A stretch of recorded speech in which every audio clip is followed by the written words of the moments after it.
Alam nyo, trippers, aminado naman ako na marami pa akong hindi napapasyalan o napupuntahan dito sa may Pugo, La Union.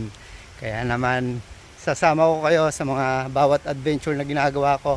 I-explore natin lahat ng lugar, trippers. Gaya nito, meron palang ganito kaganda dito.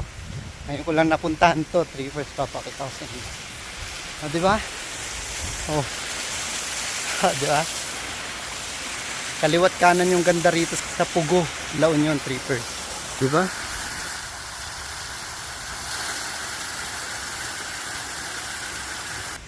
Dito naman sa kabila, matatagpuan natin yung rice terraces ng La Union, Pugo. Ayun o, trippers. Ito. Yun o. Alright, diba? Ang ganda. Kaka-relax tignan, trippers o.